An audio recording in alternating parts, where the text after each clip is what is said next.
Suare mihi vana, sunt malaque libas, ipse venena bibas. Crux sacra sit mihi lux, non draco sit mihi lux, vare retro satana, numquam suare mihi vana, sunt malaque libas, ipse venena bibas. Crux sacra sit mihi lux, non draco sit mihi lux, vade retro satana, numquam suare mihi vana, sunt malaque libas, ipse venena bibas. Crux sacra sit mihi lux, non draco sit mihi lux, vade retro satana, numquam suade mihi vana,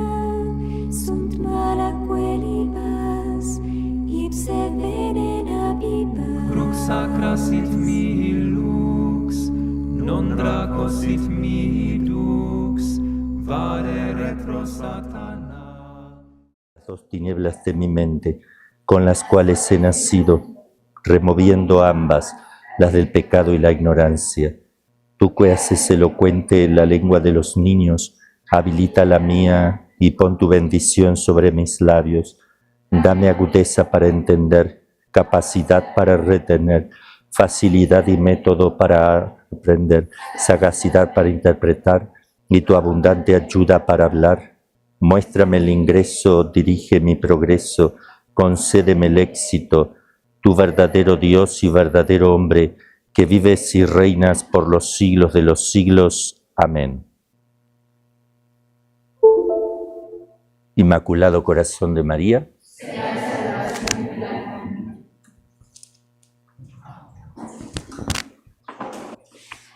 ¿Está proyectado? Perfecto.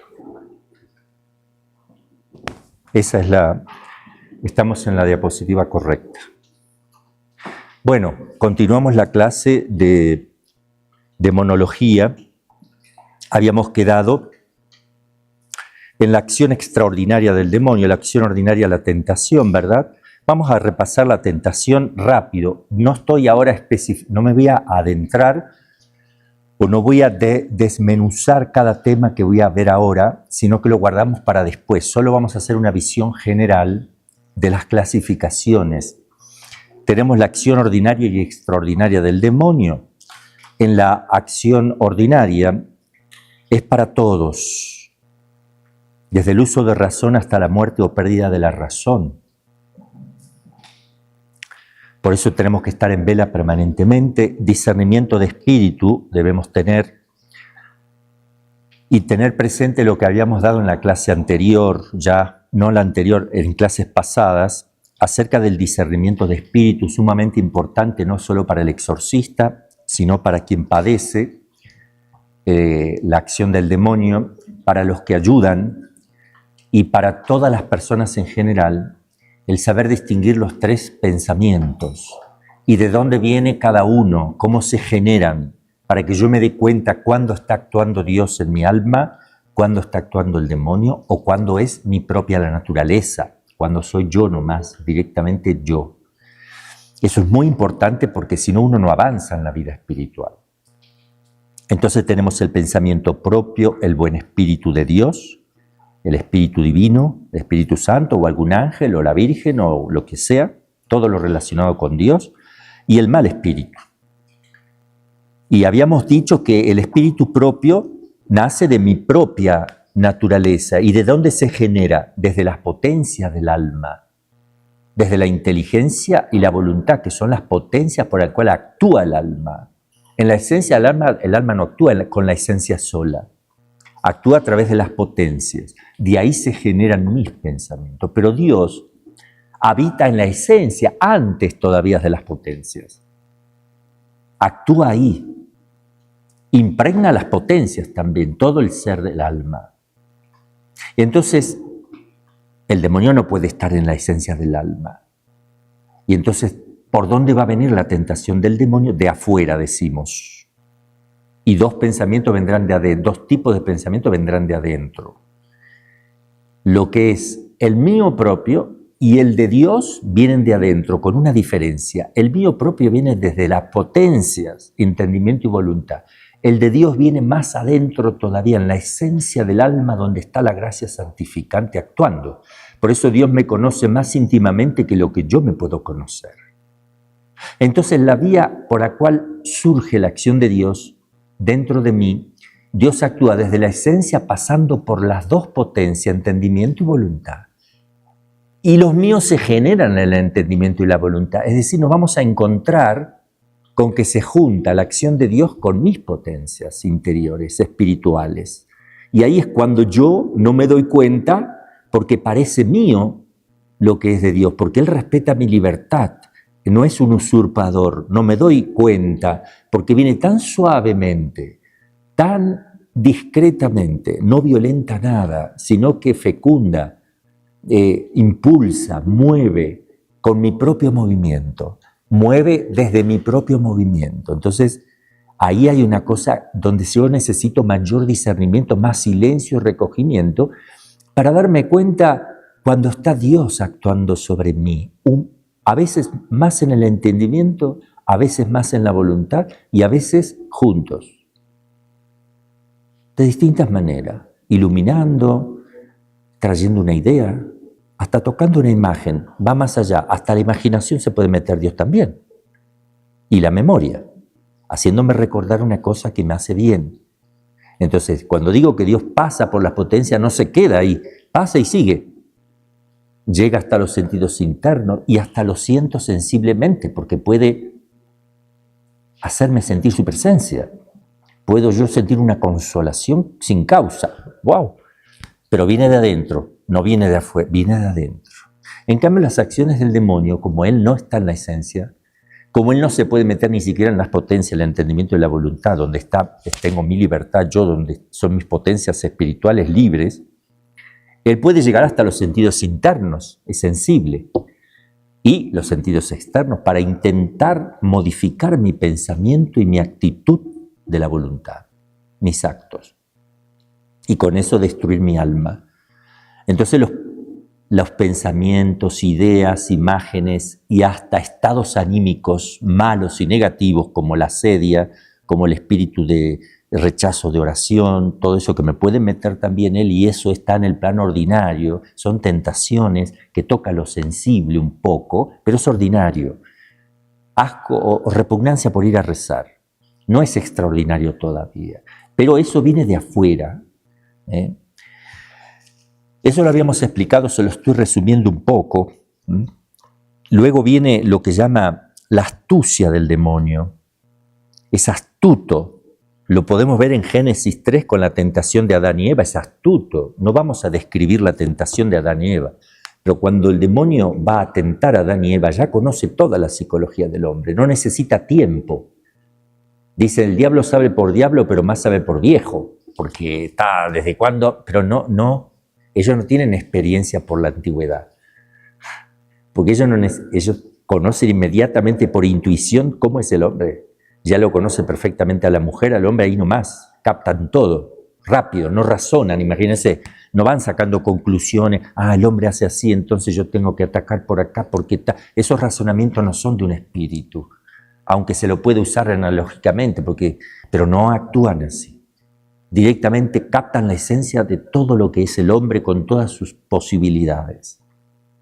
Y por eso empieza con la mujer la tentación y termina en el hombre. Es el movimiento que él elige por alguna razón de conveniencia. Y le salió bien. Le salió muy bien. Y el hecho de que lo haya hecho a través de una serpiente, que habla, también todo le salió bien. Porque está representando su ser. No puede él, digamos, a él no le hubiera gustado presentarse como una paloma. Le repugna, odia la paloma, odia eso, porque significa la paz, porque es algo bueno, porque es mansita. El cordero lo odia. Entonces no se va a presentar como un corderito a hablar. No, con algo, una serpiente, o un dragón, un escorpión, o un lobo, o alguien, un perro rabioso con baba, en fin, porque él eso es lo que él quiere. Él se hizo eso, se hizo malo, oscuro, por eso es Halloween. Cuando vestimos a los niños y todo, él se no hay complacencia en el demonio, sino que hay satisfacción, y viene del odio, hay satisfacción espiritual por hacer daño. Y uno está en sintonía con él. Por eso la gravedad de Halloween, ¿verdad? No es simplemente disfrazarse. Nosotros hablamos de revestirnos de un santo y no disfrazarnos de un santo. Uno no se disfraza de un santo, se reviste. ¿Ves la diferencia? Sigo siendo yo, pero con él me revisto. Cuando el sacerdote se reviste, no se quita toda su ropa para ponerse otra. Se reviste, se pone la investidura sobre la que él tiene. Entonces, ¿qué significa revestirnos? Significa yo sigo siendo yo, pero además ahora estoy con el santo. ¿Qué significa disfrazarse? Simular, es una hipocresía, es querer desaparecer para dar lugar a otra figura. Es convertirte en lo que estás mostrando. No son dos cosas distintas. Tú muestras lo que estás manifestando con un disfraz. No quieres seguir siendo tú, quieres ser el disfraz. En cambio, el revestirse eres tú. Como, nosotros tenemos la gracia que me hace hijo de Dios, me transforma, me da la divinidad participada, pero sigo siendo yo, mi naturaleza humana elevada. El demonio quiere que tú te destruyas, que te aniquiles, que aparezca y que dejes que él tome todo tu ser. Eso es el disfraz. ¿Me entienden la diferencia? Por eso no digan nunca, vamos a disfrazarnos de santos. No, por favor. Vamos a revestir a los niños que quieran que se revistan y explicarles esto. Vas a ser tú y el santo. Por fuera va a ser el santo, por dentro sigue siendo tú, pero le pides al santo poder ser como él, entrar en comunión. En cambio, disfrazarse es querer dejar de ser tú para transformarte en lo que estás mostrando. Y bueno, eso. Y además siempre el disfraz está más relacionado, sí, con la desaparición de la personalidad. El que se disfraza es porque quiere manifestar que es otro. El que se reviste es el mismo, pero manifiesta cómo quiere ser. Dejando el Génesis, porque podríamos hacer un análisis del pecado, pero lo vamos a guardar en otro. Si tengamos tiempo, lo vamos a analizar también como una forma de descubrir las acciones del demonio. Pero simplemente digo que el demonio se presenta entonces, según ahí tenemos, como ángel de luz, en 2 Corintios 11:14, como ángel de luz.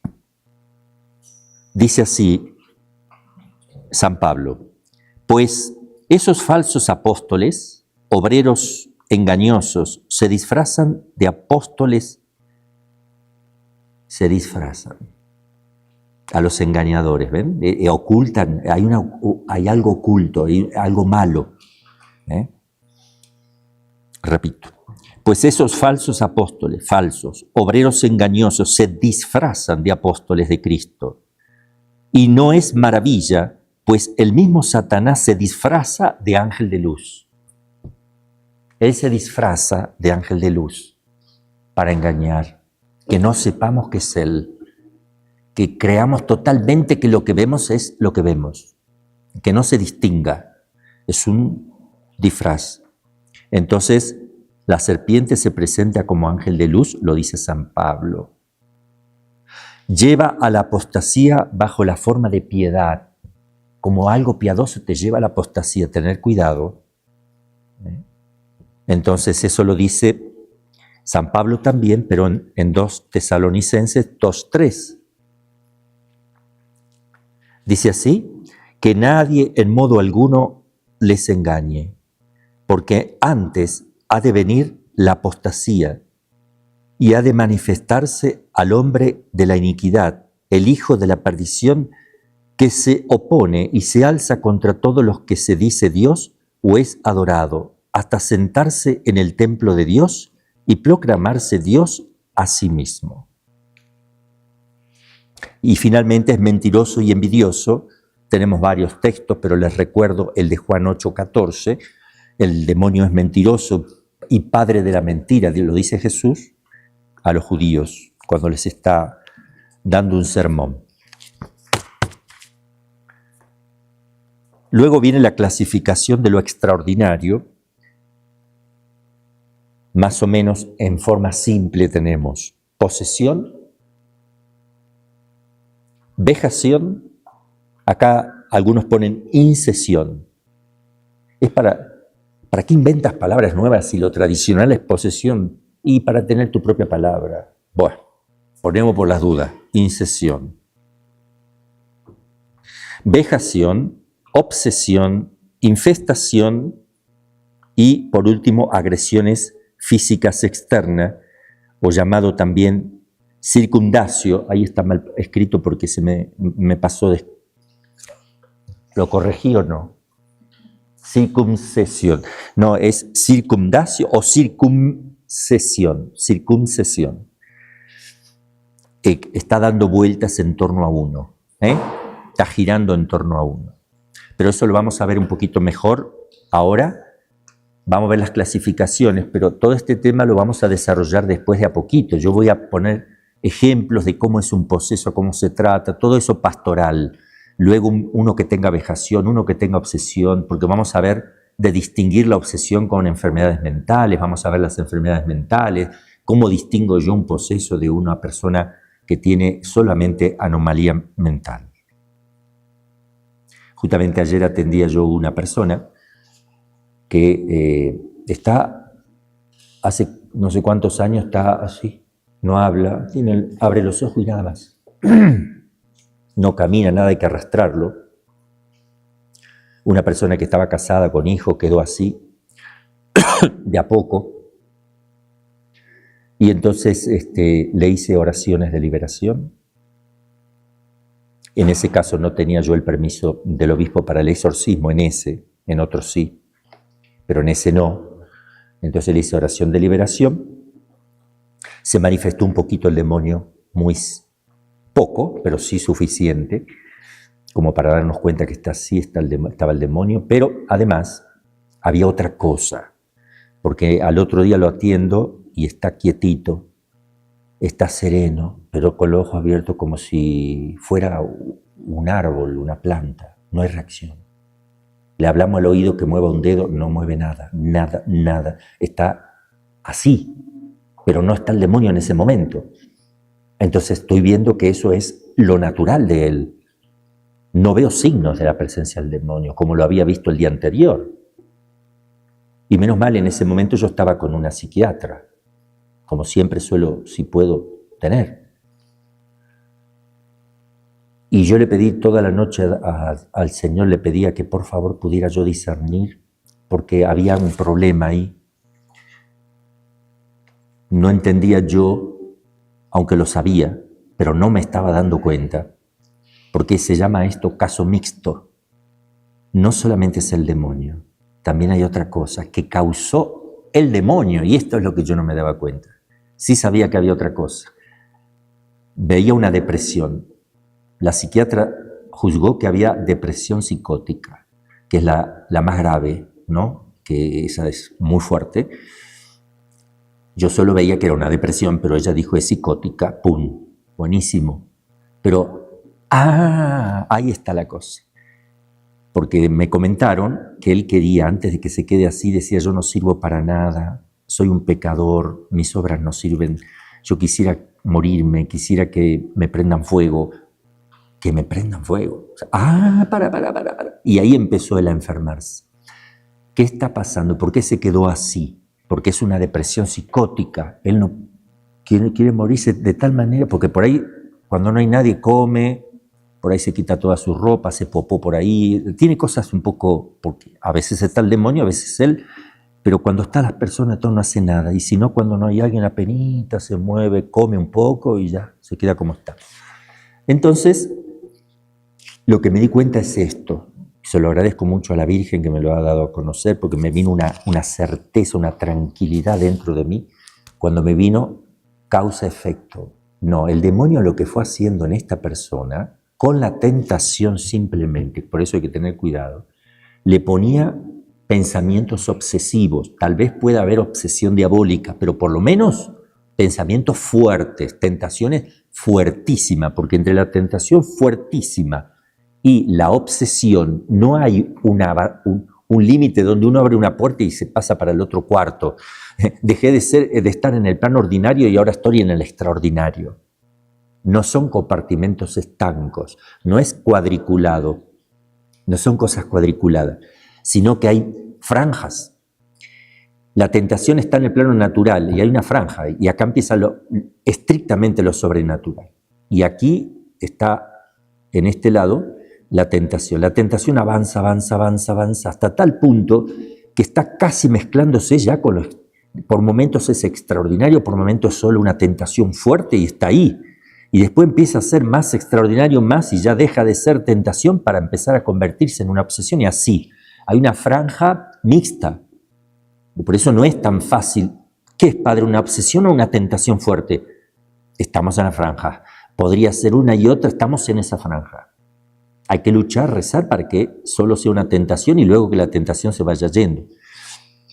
Entonces me di cuenta que el demonio fue el que le causó la depresión psicótica y él no se daba cuenta y no sabía cómo luchar contra esos pensamientos.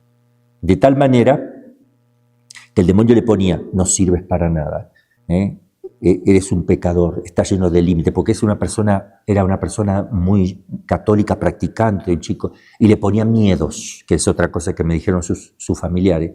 Entonces le hacía tener miedo, que no servía para nada, que se iba a morir, y empezó a caer de a poco, y cayó en el estado natural de una depresión psicótica. Por otro lado, el demonio no dejó de molestarle por momento. Entonces se llama caso mixto. Están las dos cosas. Entonces le dije a la psiquiatra, vamos a hacer un trabajo doble. Seguiremos haciendo las oraciones. Vamos a pedir a la familia que le haga oración, que venga cada tanto para que yo les refuerce con oraciones, un programita de vida espiritual para la familia, que se confiesen todos, que hagan penitencia, ayuno, porque la persona, el joven no lo puede hacer, casado con 2 hijos, no lo puede hacer. Entonces lo hacemos nosotros, o lo hace la familia. Y por otro lado, le pedí a la psicóloga que lo medicara para la psicosis, para la depresión psicótica.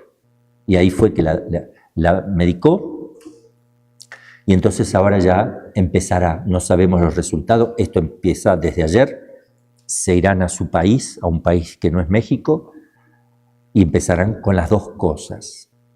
El tratamiento por una depresión psicótica es al menos de 1 año, y con medicación fuertita. Entonces vamos a ver, por un lado hay que recuperarlo naturalmente y después hay que intentar, en la medida que él se va recuperando, que aprenda a distinguir entre el bien y el mal, empieza a rechazar las tentaciones del demonio, hay que ayudarlo también a que él tenga fuerzas para salir, hay que hacer un poquito de dirección espiritual. Yo no lo tengo porque es de otro país, pero le dije que vieran otro sacerdote porque sí necesitan esa dirección espiritual para que él sepa cómo hacer para rechazar, pues el demonio no se va a quedar quieto, le va a empezar a dar duro. Pero bueno, yo agradezco mucho porque sí fue un caso difícil, que a veces uno se encuentra, no dice nada. ¿Cómo te llaman? No pasa nada, ni el demonio habla nada, nada de nada, ni nada de nada. Solo ciertos gestos, cuando rezábamos ponía así los dedos, o empezaba a mover la rodillita así, la mano así, o así. ¡Ah, qué depresión que tiene! Mira cómo juega. ¿Entienden? ¡Qué depresión! Jamás hacía eso. Porque están los familiares y dicen, no, eso nunca eso. Y que obvio que eso lo está haciendo el demonio. Y morder la mandíbula y se le veía como... Y le quería abrir los ojos y los cerraba con todo, cosa que eso no hace él. Porque al otro día los tenía abiertos así. Y además si yo se lo abría no habría problema. El primer día agredía un poco, el segundo nada. Entonces, bueno, esto que sirva un poquito para la parte pastoral, como adelantándonos un poquito a lo que vamos a ir viendo más adelante. Bien. Más adelante veremos algo sobre diversas clasificaciones entre los exorcistas, que es lo que vamos a hacer ahora. El demonio expulsado es como una muerte definitiva, por eso se opone a salir. Se le aumenta la pena en el infierno. Ellos seguirán creciendo accidentalmente, porque la pena fundamental de daño ya la tienen, pero aumenta accidentalmente el castigo hasta la segunda venida de Cristo, donde ya se termina la historia del hombre, el fin del mundo. Ahí serán juzgados en el segundo juicio, incluso con todo lo que hacen de malo. Cuando ellos se salen, inmediatamente reciben el castigo, mayor, accidental, pero accidental no es una cosa que no les duela, porque no se quieren ir cuando están. Por eso, si pueden volver, mejor, y si vuelven con más fuerza, para que no les pase lo que pasó la primera vez, porque se dieron cuenta que el castigo fue muy duro de haber aumentado. Entonces esta vez voy, porque el odio lo lleva a no dejar a su presa, por eso está rondando con más razón, buscando de que vuelva a caer el mismo que está siendo liberado, o que fue liberado. Lo mismo que los que están en el cielo tienen ya la visión esencial, tienen la visión cara a cara de Dios, pero van aumentando accidentalmente. Por ejemplo, mi papá, si ya está en el cielo, en la medida que yo vaya haciendo bien, mi papá va recibiendo gloria accidental, porque él me formó en la fe, él me llevaba a misa, él me hizo bautizar, entonces hay un montón de cosas. Yo me voy a morir también, por eso escribí algunos libros, para que sigan haciendo algún bien. No sé qué otra cosa hacer para cuando yo me muera, además de hacer mi propio sepulcro, dejar cositas. Graben todo lo que hablo, todo, porque yo después del cielo voy a decir, mirá, se va creciendo la lucecita, mirá, wow, bendito sea Dios, qué bueno que es Dios, ¿no? Entonces todos nosotros hacemos obras. Imagínense entre ustedes, cuidar la vocación el uno por el otro. Qué hermoso. El cuidarse la vocación el uno al otro, el que está haciendo de superior sepa que está sacando adelante un religioso y todo el bien que hace él, todos sus actos de amor, todo lo que hace, te benefician y me benefician a mí y la benefician a la Virgen María que nos llamó y glorifican a Dios. Todo se propaga en la iglesia, el bien y el mal. Si tú haces un mal como religiosos, nos haces daño a todos, destruyes las almas. Mira las consecuencias de hacerle daño a un religioso. Puede perder su vocación, puede condenar su alma y hacer un montón de daño en el futuro, que estaba llamado a ser monje contemplativo y se quedó en el mundo, hizo un montón de daño. Y eso es una cadena, el daño que hiciste se sigue propagando. Somos así porque vivimos en sociedad. Entonces, es importante cada acto que tú hagas. Piensa bien lo que estás haciendo. Cada acto tiene repercusiones enormes. Enormes. Miren, si yo digo algo por los medios de comunicación que esté mal, por eso yo tengo que rezar y pedir a Dios ser lo más exacto posible a la doctrina de la Iglesia. Porque si yo llego a decir algo que le haga mal, yo no salgo más del infierno. ¿Me entienden? Cuanto más alta la responsabilidad, mayor es el peligro. Pero si guardo los talentos y los pisoteo por las dudas, para que todo voy a ser castigado por no haber producido lo que Dios pidió. Entonces estamos obligados a hacer sin miedo, pero también ver bien, con prudencia, lo que estamos haciendo en cada momento. Un religioso que trata mal al otro y el otro no dice nada, pero quedó mal, se sintió mal, empieza a desanimarse, dice que no tiene vocación y se sale por culpa de que tú lo trataste mal, por culpa de que tú no lo ayudaste, siendo quien sea. No digo que tienes un superior, entre nosotros. Lo miraste mal, no lo atendiste, miraste para otro lado en el momento que tenías que atenderlo. Entonces, Así somos. Pero bueno, en el cielo se sigue aumentando la gloria accidental y en el infierno siguen aumentando la pena accidental. La esencial, repito, es la privación, la pena de daño, que es no ver nunca a Dios, y eso es tremendo para ellos. Es tremendo, pero a la naturaleza de ellos. Pero a la libertad de ellos libremente no quieren, pero su naturaleza se revela porque sí lo quiere. Es como que tienes sed, no das más, tu naturaleza quiere el agua, pero tú dices, no voy a tomar agua, no voy a tomar agua, no lo voy a tomar, y no lo voy a tomar. Y cada rato, el agua, no.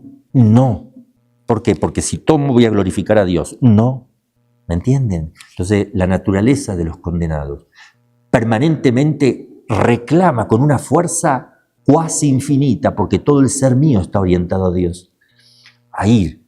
Y estoy continuamente diciendo no. No es que continuamente, es un no que no se termina, un no eterno.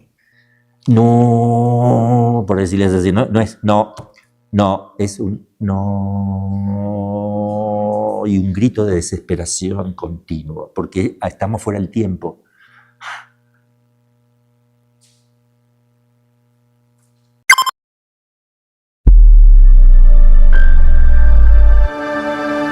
Somos Frisidim.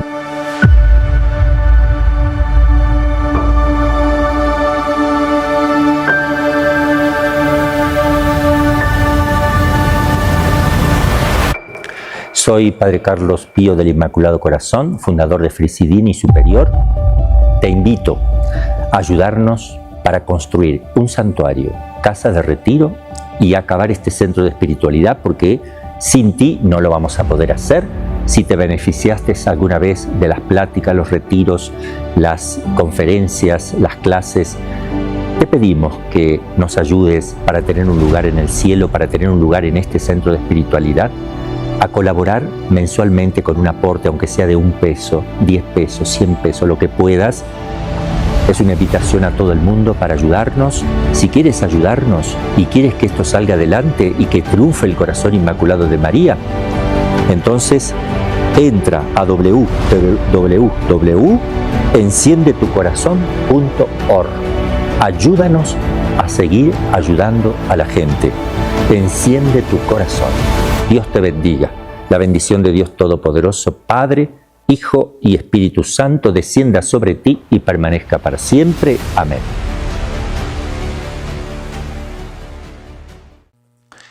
El juicio definitivo contra los demonios no ha sido pronunciado aún. Por eso van creciendo, porque no fue. Vamos a leer 2 Pedro 2:4.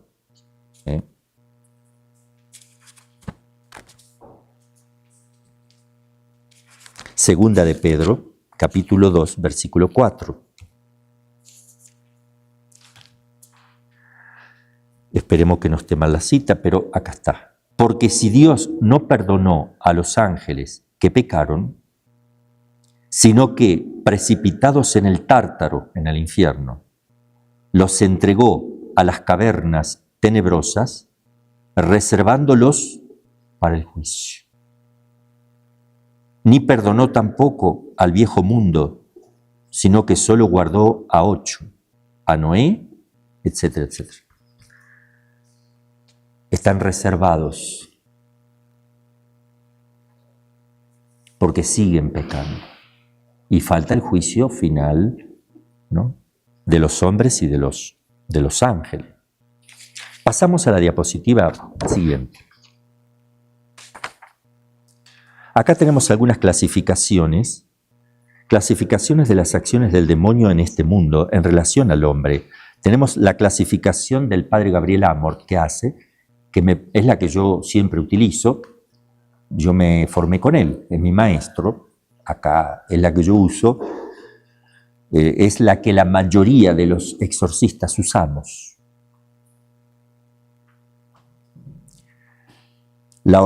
Tenemos la acción ordinaria, que es para todos, la tentación, y la extraordinaria. Y aquí vienen los cambios. En la extraordinaria, ¿cómo lo clasifica él? Posesión, que ya vamos a ver lo que es una posesión. Esta de Gabriel Amort. Bien. Veamos esta clasificación. Es la simple. acción ordinaria, tentación, acción extraordinaria, posesión, vejación. Saben más o menos, yo después lo voy a explicar a cada uno. Obsesión, infestación, circundacio, sufrimientos físicos, externos. Padre Pío, cura de Ars, que le quemaban la cama, lo golpeaban por afuera. Es externo. Lo golpean, lo lastiman, se le presenta por afuera un lobo, se le tira encima, lo muerde, le prenden fuego la cama, le mueven la cama, qué sé yo. Posesión, lo voy a explicar ahora, pero es cuando ya te toma totalmente tus facultades sensitivas. A ver, madre, doctora, ¿dónde está la doctora? ¿Se anima a decir por aquí? ¿Por dónde podría ser el demonio toma desde el cerebro toda la parte locomotriz? Entonces habría que buscar en el cerebro por dónde podría él tomar para hacer este movimiento. ¿No se anima, madre, por favor, a acercarse aquí? Usted que es doctora, estamos estudiando exactamente qué parte del cerebro puede estar tomando el demonio para poder moverse y manifestarse, porque es muy importante eso desde el punto de vista científico. Madre, pase para aquí adelante por caridad. Si quiere, hable fuerte, le van a escuchar. Por los medios le van a escuchar fácil con eso, pero hable fuerte para los que están aquí, pero mirando la cámara. Vamos, doctora. ¿Qué partecita? A ver, explíquelo. Bueno, mirando la cámara. Sí, padre. Hay un área específica en el cerebro, en el sistema nervioso central, que se llama tronco encefálico. Aquí, bueno, pasan muchas redes neuronales. La médula espinal, a través de vías aferentes y inferentes, comunican de lo que es la presión, el tacto, los movimientos exteriores del cuerpo, los comunican y los llevan como en forma de reflejos hacia el sistema nervioso central a través de estas vías, y todo se conecta en el tronco encefálico, todo pasa por ahí como si fuera, vamos a decir, una carretera. Una carretera que va hacia arriba, pero también tiene una dirección hacia abajo, que es decir, una vez que llega a la corteza cerebral, hay zonas específicas donde estas redes neuronales se conectan para, por ejemplo, mover el dedo índice de la mano o del pie chiquito, del dedo chiquito del pie. Entonces, regresan por esa carretera y vuelven a salir por las vías aferentes a través de la médula espinal. Pero, lo que usted me había comentado, padre, sobre en donde específicamente se producía el estado de conciencia. Cuando una persona pierde el estado de conciencia, a veces puede ser por algún golpe en el tronco encefálico. El tronco encefálico se compone de 3 estructuras: el mesencéfalo, la protuberancia y el bulbo raquídeo. Y solamente es como, vamos a decir, no sé si lo pueda dibujar, padre. Sí, madre. La cámara para el lado de... A ver, quédese como está mirando aquí. No, usted mire aquí.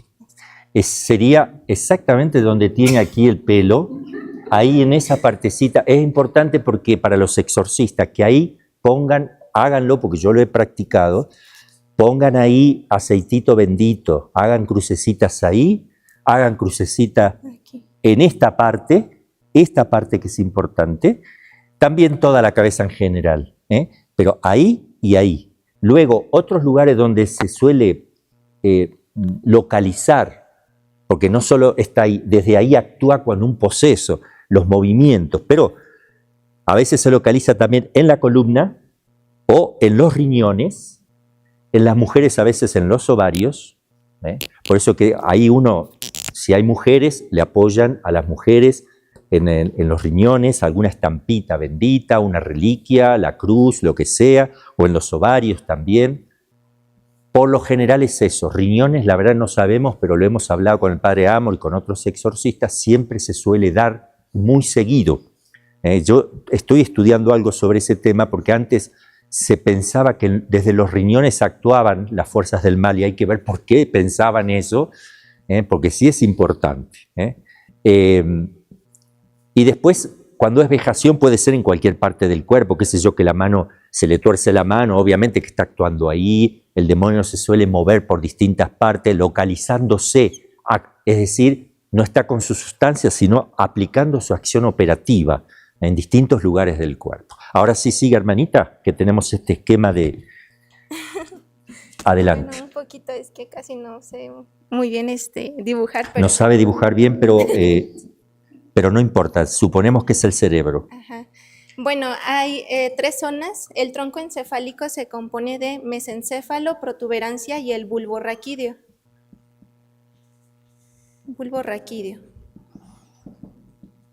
Y aquí empieza la médula espinal, ¿no? Que es lo que ya tenemos en toda la columna. Por eso también ahí está el demonio actuando a veces.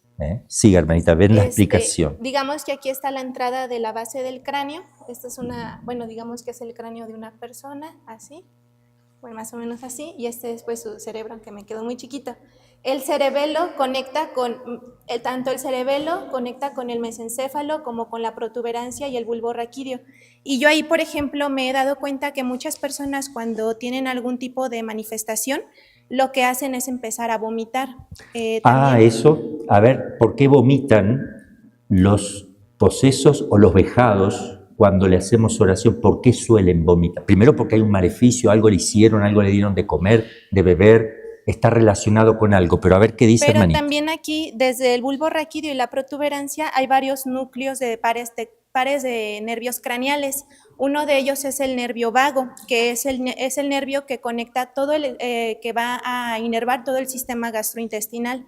Desde la mucosa de la garganta, vamos a decir, más bien de la boca, también inerva la primera porción del intestino grueso, intestino delgado, estómago, y el cerebelo tiene también función en lo que es el equilibrio, pero también puede producir hasta cierto tipo alteraciones en el equilibrio o también manifestaciones como náusea o vómito, porque todo lo que afecta al equilibrio puede producir gastrointestinalmente un desajuste que pueda venir a como un reflejo de náusea o de vómito. Y algo que me olvidé que es sumamente importante, la boca del estómago, como lugar de localizarse, como está diciendo la hermanita aquí, la boca del estómago, ahí a meterle cosas justo en la boca del estómago, hace que vomiten o que se enoje mucho el demonio. Acá está la explicación, sí, hermanita. Y bueno, ya lo del estado de conciencia es una red neuronal, o sea, es un conjunto de neuronas. Pues una neurona más o menos, para que recordemos un poquito, es una célula, ¿no? Pero tiene una forma específica que tiene sus axones, las dendritas. Tiene sus dendritas, sus axones, y así es como se van conectando unas con otras. Digamos, ¿no? Este sistema del sistema de alerta se compone de la corteza cerebral, que tiene ahí sus áreas específicas, pero también de un sistema que se llama sistema ascendente reticular, activador reticular ascendente, que no está como tal específico en un órgano, sino que está distribuido por todo el tronco. Aquí me faltó ponerle tronco encefálico.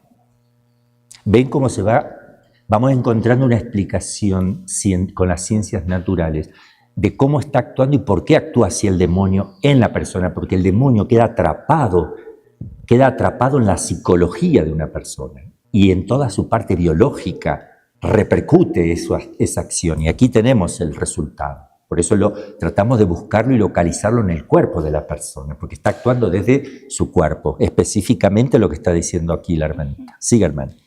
Bueno, aquí les coloqué el sistema activador reticular ascendente, así se llama. Si quieren ya después se los escribo, pero aquí lo puse en sus siglas. Y este sistema llega a una parte, también aquí entran en juego mucho, una zona que se llama hipotálamo. Entra también en juego lo que es el cíngulo con el sistema límbico para las emociones, porque es como, digamos, no es solamente un órgano en específico, o sea, siempre hay una conexión entre todo el cerebro y el sistema nervioso central. Es una conexión, para que funcione bien, tiene que estar todo bien conectado, y es como la red electrónica, digamos, de esta casa, ¿no?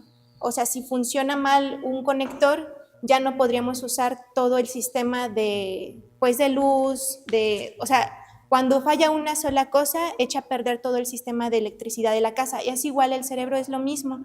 Cuando una cosa no está mal, digamos que alguien recibe un golpe aquí, pues todo este sistema a partir de aquí hacia arriba o hacia abajo va a ser siempre una alteración. Entonces, bueno, específicamente eso es lo que sucede con el estado de conciencia.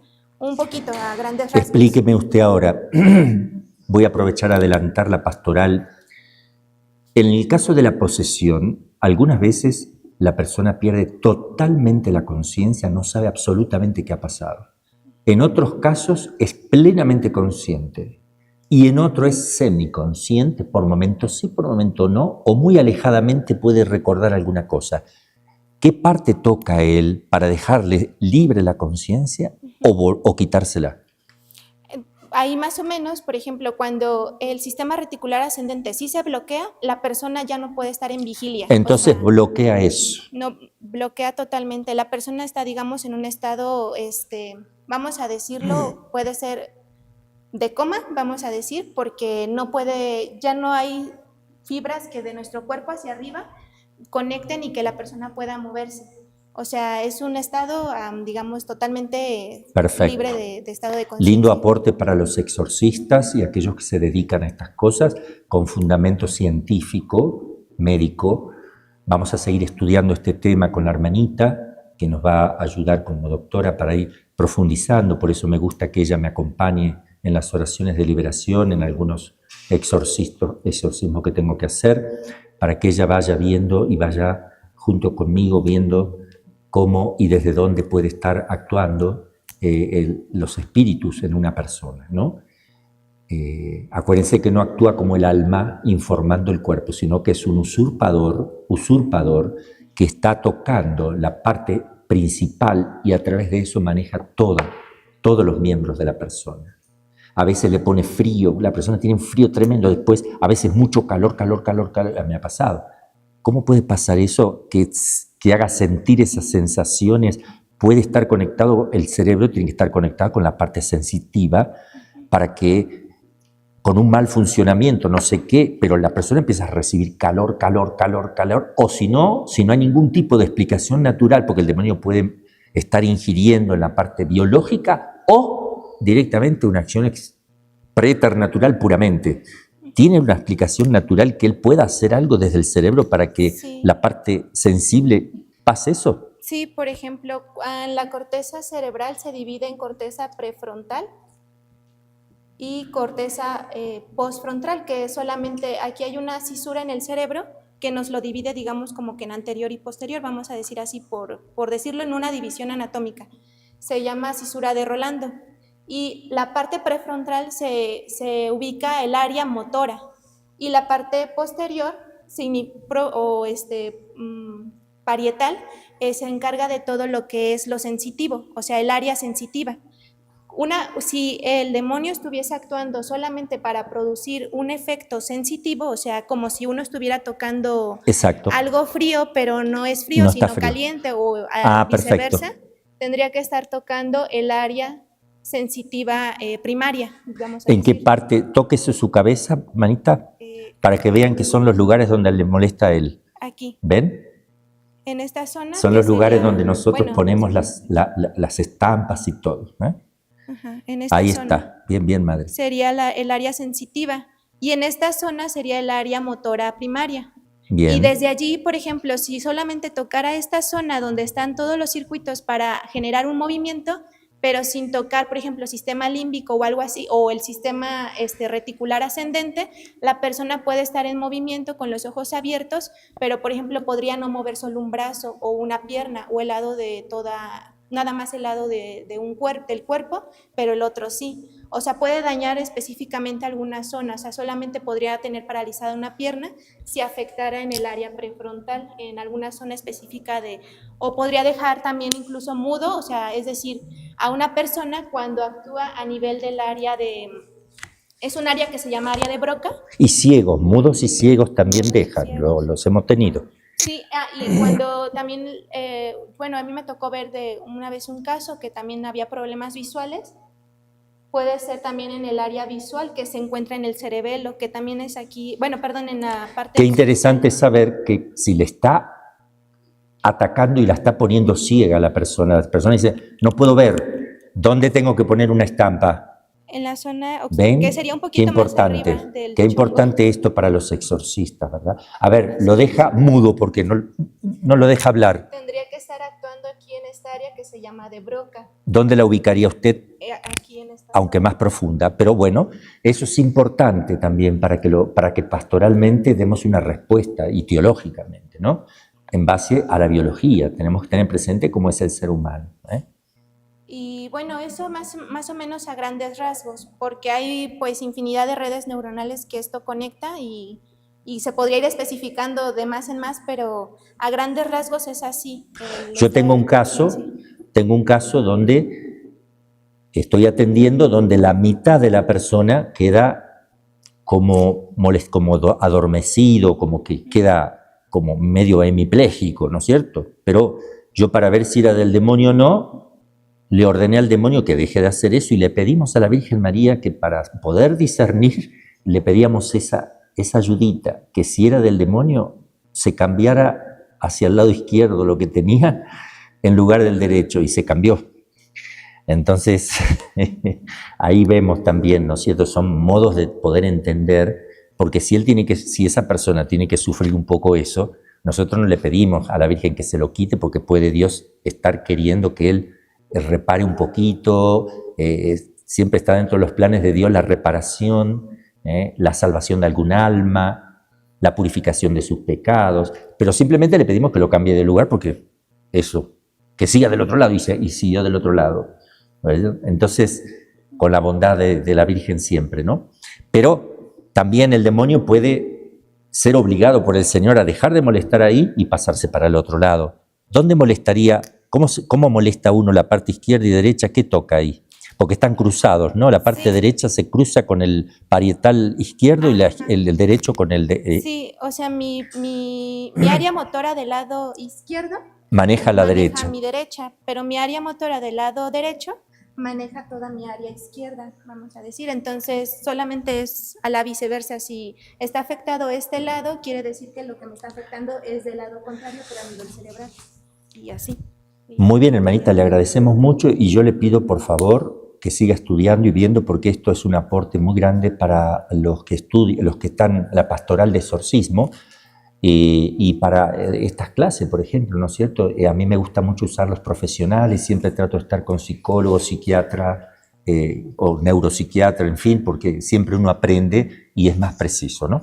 Gracias, hermanita Teresita. Bueno, entonces aquí tenemos la clasificación simple que acabamos de ver. Vamos a pasar la del padre Amort, ¿eh? Entonces, posesión es cuando toma, aquí tenemos completamente, pero dejando la conciencia, completamente o dejarlo semiconsciente, completamente dejarlo totalmente consciente, pero está poseído, porque la persona no puede controlar sus movimientos, se levanta y habla todo a sus anchas. Eso es la posesión. Cuando ya tiene toda la parte motriz del hombre tomada. No digo toda la persona, porque la inteligencia de la voluntad no, va contra su voluntad. Es el demonio el que lo hace mover, pero él no quiere. Y también aquí agrego que uno le tiene que decir a las personas que tienen posesión, vejación también, obsesión, que resistan.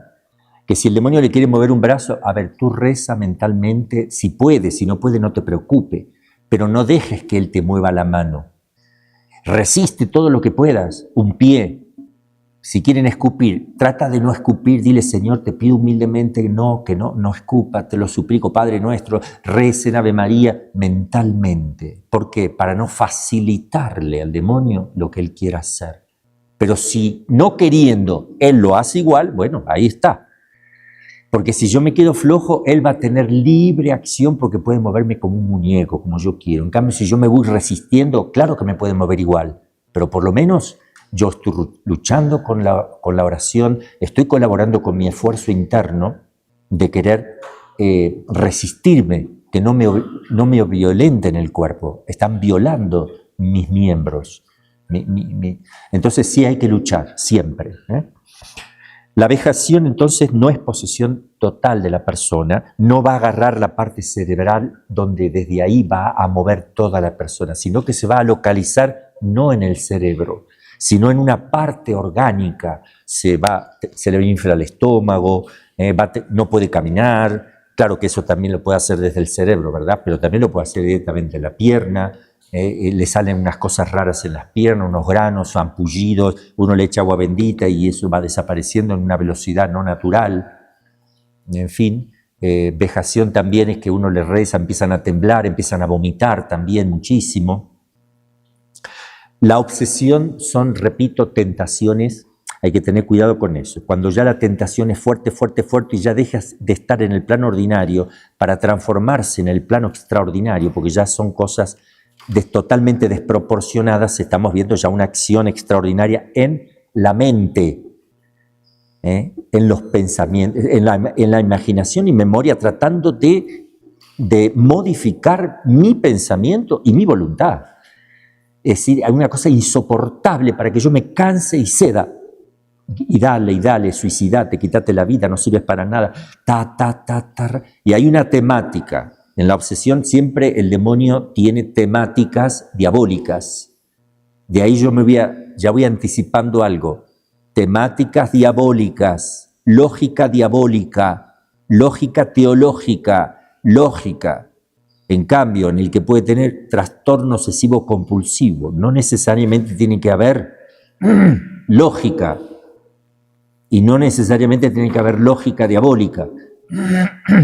En un esquizofrénico no hay lógica diabólica ni teológica. Puede haberlo si conoce teología, pero enseguida se da cuenta uno. En fin, ya lo vamos a ir viendo todo eso. Vamos a ver otra clasificación.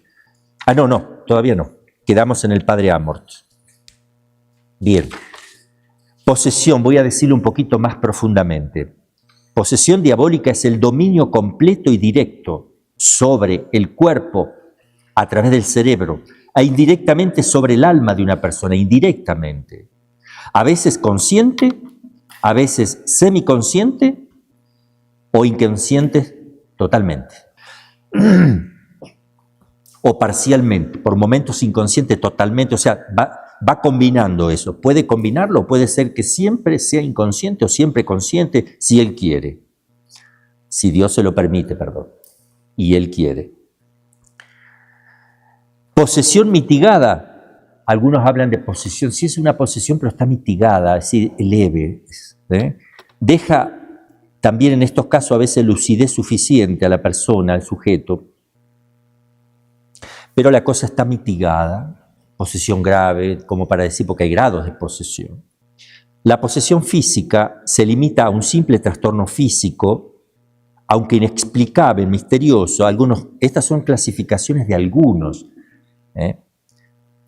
Pero la posesión propiamente hablando es un dominio despótico que el demonio ejerce sobre el cuerpo a través del cerebro e indirectamente sobre el alma de una persona.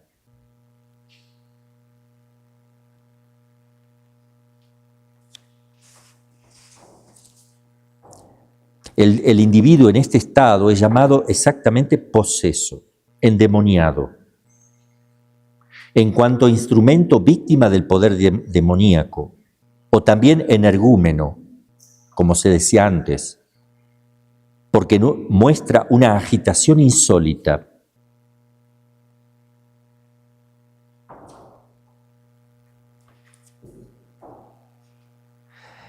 Ejemplo, para hablar propiamente de una posesión de una ciudad, cuando uno va a poseer una ciudad, no basta que los enemigos entren en la ciudad, sino que deben entrar para dominar la ciudad. Y así no es suficiente que el demonio entre, sino que debe tomar posesión. Si no es solamente una vejación, puede hacer. Tiene que tomar posesión. En una ciudad, cuando se entra, se va al lugar donde se gobierna la ciudad. Se desplaza al gobernante para poder dominar toda la ciudad. Sería como el cerebro de esa ciudad. Desde ahí fácilmente se dan órdenes a los distintos partes y miembros y sectores de la sociedad para que vayan ejecutando lo que el déspota que ha tomado la ciudad y está gobernando ahora en una silla, se cumpla la voluntad del déspota, pero él maneja todo. Así el demonio entra, pero no solo tiene que entrar, que es cuando aplicando su acción operativa, que es cuando está vejando a la persona, la molesta, sino que para la posesión tiene que tomar posesión, en donde se gobierna toda la parte psicomotriz del ser humano.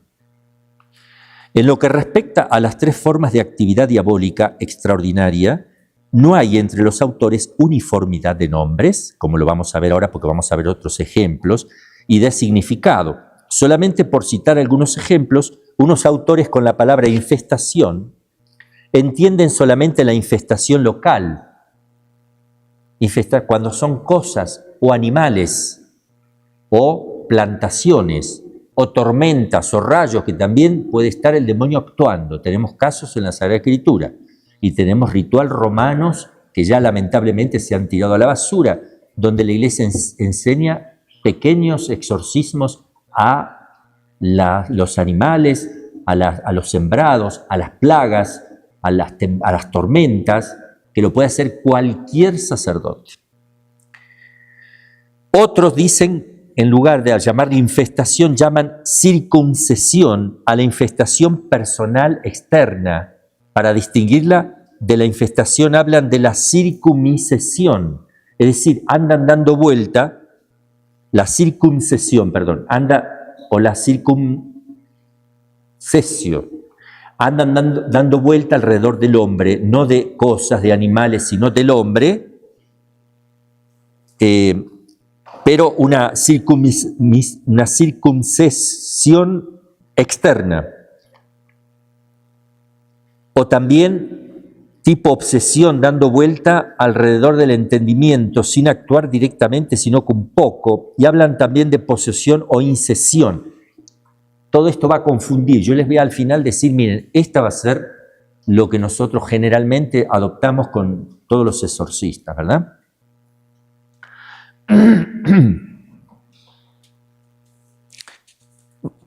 Schmidt distingue circuncesión, la infestación personal externa, posesión en sentido impropio, improprie obsesio, la infestación personal interna, y posesión en sentido propio le llama proprie possessio, la verdadera posesión. Son cosas que uno empieza a distinguir, ¿no?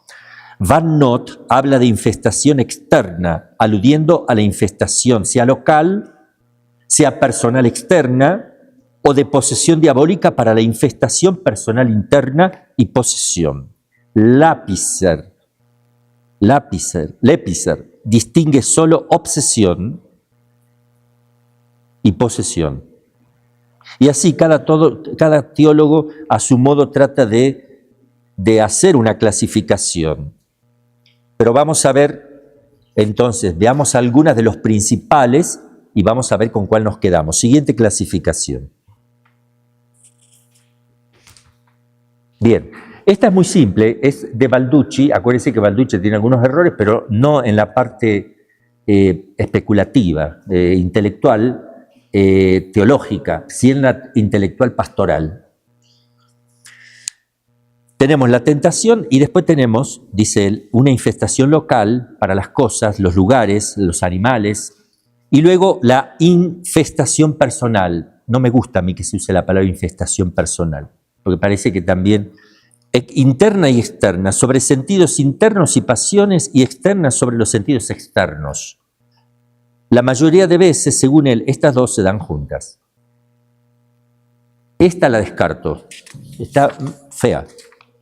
La del padre Amor es la que yo usaba, pero también se puede usar otra. A ver, vamos a ver el padre Fortea. La del padre Fortea tiene lógica, también es bastante buena, yo creo que sí, porque no confunde, sino que trata de distinguir un poquito más sin confundir. A ver, siguiente entonces. Bien, la de Fortea. ¿Cómo sería? ¿Referido a las personas o a los lugares? A y B. Al final están lugares y cosas. A las personas, él pone tentación, plano ordinario. Puede ser normal la tentación, puede ser intensa la tentación, o puede ser ya tocando la obsesión. Él le llama noche del espíritu, y yo creo que está haciendo referencia a esa franja que yo digo que no se sabe exactamente si es todavía obsesión o una muy fuerte tentación, y él le pone noche del espíritu, porque es cuando la persona pasa una prueba muy fuerte, pero no necesariamente tiene que estar en la noche del espíritu, que es lo que yo aquí aclararía. Porque puede ser que esté pasando por la noche del espíritu, ojalá, y pueda que no, que el demonio ya quiera de alguna manera empezar a molestar en la parte de obsesión.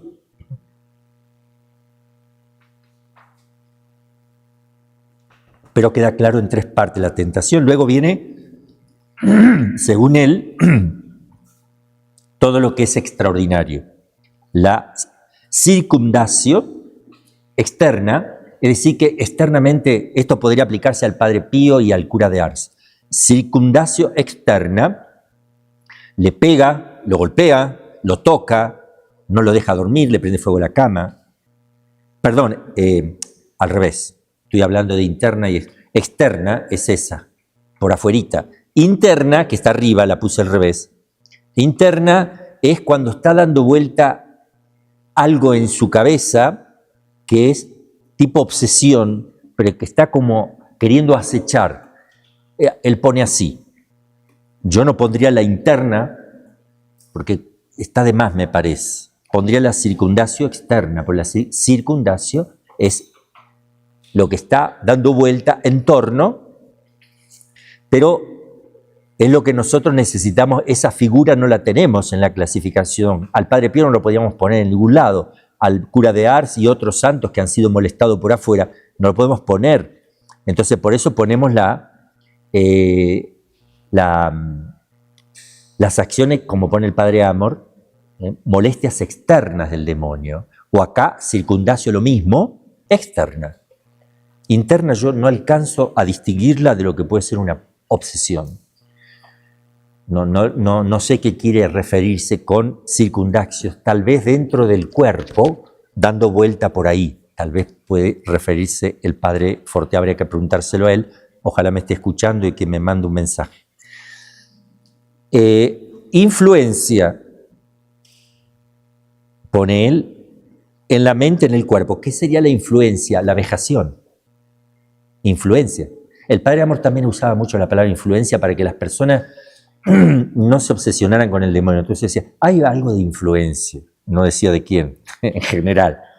Me parece, vamos a ver si hay alguna influencia. Así, una palabra suave, ¿no? En lugar de decir, vamos a ver si está el demonio. Vamos a ver si hay alguna influencia, una manera suave. Entonces acá le pone, yo le digo a las personas, alguna vejación, punto. ¿Qué es, Padre, vejación? Algún tipo de molestia, ya. ¿Y de quién? Algún espíritu ahí que anda dando vuelta. Sí, porque a veces la persona tiene miedo. Si tiene miedo, uno no tiene que decir, y algún demonio, va despacito. Entonces, influencia para él sería lo que es la vejación para el Padre Amor y para otros, y para mí también. En la mente, vejación aquí, o en el cuerpo.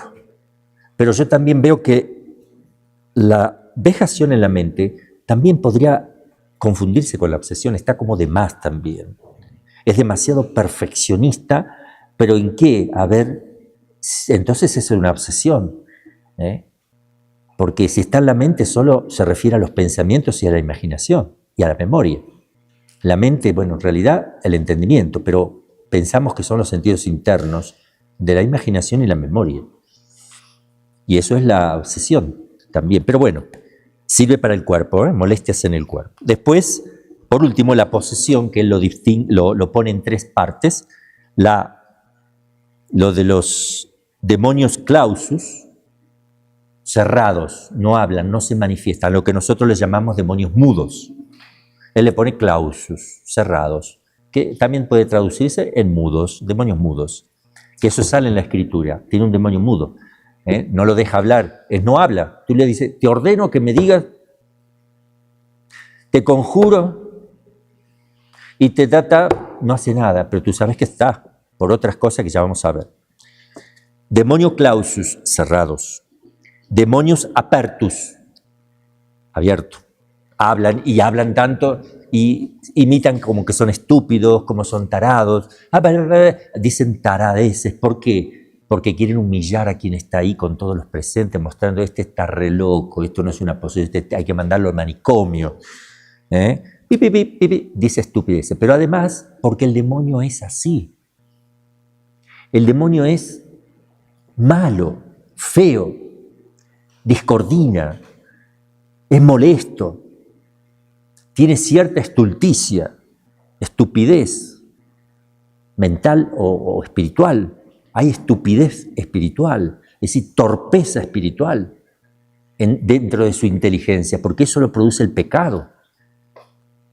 Si queremos ontológicamente hablar, decimos que es eso, pero también puede intentar humillar, hacer que uno se canse, hacer reír a los presentes, para que uno lo tome a risa, para distraer, para que no se concentre, porque si tú estás rezando bien concentrado y fuerte, que entre al oído, el demonio está tomando posesión de un cuerpo, fuerte, cuando uno le habla al oído al demonio, te conjuro, le va a resultar duro, porque él está usando las facultades de la persona. Él no necesita un oído, pero si toma posesión de la persona, sí lo necesita, porque al tomar posesión el oído no es que lo necesita, estrictamente hablando, no puede sustraerse del oído. A ver si me explico. Sin oído va a escuchar igual. Pero no puede sustraerse porque ahora tiene dos formas de percibir lo que tú le dices. Su mente directa, que él percibe todo con la mente, no con oído, y ahora el oído. Por meterte ahí te la aguantas. Te amo, Virgen María, eres bellísima. Ahí se va a enojar. Y eso hace que él quiera irse. Hay que hacer de todo para que se vaya, incomodarlo, producirle molestia, hasta tal punto que él tenga que decir, qué molesto que este exorcista, ya no lo aguanto. Bueno, vete. Que la iglesia lo trata de incomodar, dice cosas para que él se sienta incómodo y quiera irse de ahí, que le duela. No es una persona mala el exorcista si el demonio dice, ¡ah, maldito! Y uno dice, ¡ay, ya le tiré bastante! No le voy a tirar agüita bendita más porque le duele. Y tal vez le duele a la persona. No, a la persona no le va a doler. Sigue tirándole y sigue, y sigue, y sigue, y sigue. Y si te dice, si sigues tirando agüita, la mato. Sigue a la persona. Sigue, hermanito. No hagas caso de las amenazas, porque pasas bajo su poder. Inmediatamente quedas gobernado por él. Nada de lo que te diga, todo lo contrario. Te dice que la va a matar si sigue, sigue doble. No te lo va a volver a decir. A mí normalmente ya no me dice porque ya sabe, ya conoce que si dice que le duele algo, te lo hago 5 veces o 10. Y cuando digo que es la última, sigo unas 5 más. Te voy a hacer esto 10 veces. No, se lo hago 20. Entonces, de tal manera que ya, sácame, me quiero ir ya. Después falta el permiso del Señor, que da la orden cuándo se tiene que ir, porque los propósitos de Dios no son los mismos que los de Él, ni a veces los del exorcista, ni el del poseso. El poseso quiere liberarse, el exorcista con la ayuda de la iglesia, o si no tiene permiso para hacer exorcismo, con oración de liberación, intenta ayudarla a que se libere. El demonio no se quiere ir, o si se quiere ir, Dios tiene otra finalidad. Él sabe que a lo mejor es para que se convierta un familiar, que mientras no se va a convertir, no te lo voy a permitir salir. O por la purificación de la persona, o para que alguien se convierta, o para salvar algún alma, o muchas almas. Hay muchos motivos. Si la persona quedó posesa o vejada, obsesa, hablemos de posesión más simple, y si se metió en cosas raras y era una persona mala, obviamente que sin duda que es para purificarse, sin duda, la persona. Pero también otros, los familiares, aprovecha el Señor todo. Y se asegura de tal manera, porque uno dice, sí, ya está, ¿hasta cuándo? Ya está, ya voy a empezar a ir a misa, ya con esto. Dios sabe si va a empezar a ir a misa, si va a cambiar de vida, y va a empezar a rezar el rosario, y va a ser bueno, si va a practicar las virtudes. Y demora. ¿Y hasta cuándo? Te están probando en la paciencia. Al exorcista lo prueban en la paciencia. Todo eso lo vamos a ver en la parte pastoral. Porque el exorcista dice, cállate. Y empieza a hablar más rápido y más fuerte. Te dije que te calles, y más rápido y más fuerte. Y todos lo miran al padre diciendo, padre, parece que no le hace caso. Y humilla eso. Cállate en nombre de la iglesia, bla, bla, bla, y sigue. ¿qué tiene que hacer el exorcista? ¡Wow, qué hermoso que está esto! ¡Qué linda humillación! Por dentro lo piensa. Esto está bueno, voy a seguir, que me siga diciendo. Y ¡pum! Se calla la boca. Porque eso lo maneja el Señor, ve lo que está, el exorcista tiene en su cabeza, en su corazón. Lo prueba, lo pone a prueba el exorcista, hace cosas para que el exorcista salga fortalecido, que crezca en la fe. Piensa en todos Dios. Nosotros no pensamos en todo en el momento, pero Dios piensa en todos. En el que está ahí mirando el exorcismo también está pensando. Pasó esto, lo hizo Jesús, y Jesús permitió porque hay una persona que necesitaba ver tal cosa de los que están ahí. Porque Dios nos ama tanto y nos está mirando continuamente y todo lo hace por nosotros, por las almas. Y por último, el demonio abditus, oculto, escondido, que además de ser mudo está escondido. El mudo solo, tú le haces oración y tú eres y no habla nada, solo que acusa recibo. Pero el abditus, que está muy bien puesto, los tres están bien puestos en la posesión, porque es una forma, se puede también clasificar por la intensidad, posesión extrema, media, inferior, leve, fuerte, alta, en fin, también se puede poner de ese, pero está bien clasificarlo por esta forma. Le digo los abditus cuando uno está ahí adelante porque está así. Todo el conjuro, agua bendita, reliquia. Pero cuentan cosas que se retuerce como una víbora, que esto, y cuando vienen esos no pasa nada. Sigue. 2 meses, sigue. 5 meses, sigue. 1 año, sigue. 2 años, no pasa nada, sigue. Te están probando a ti, exorcista. A ti, sacerdote que haces oración de liberación. Te están probando a ti. Porque eres tú el que te falta fe, tal vez. Y te falta paciencia. Y te agarra desesperación. Ay, que no venga tal caso porque... ay, no. Entonces, no es solo el poseso. Es el exorcista, el poseso, el demonio, Dios que actúa, los que están presentes, los que te ayudan, los que no ayudan, todos. Hay una pregunta por ahí. Adelante, hermanita.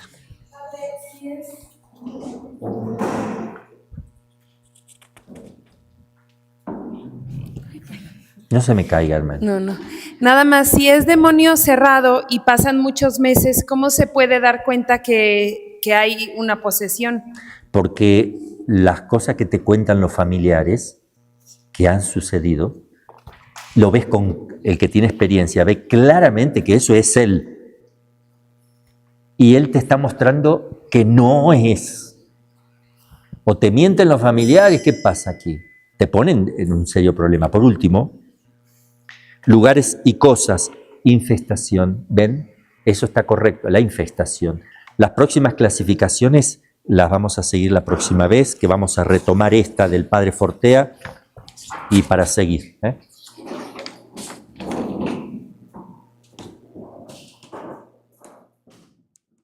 Yo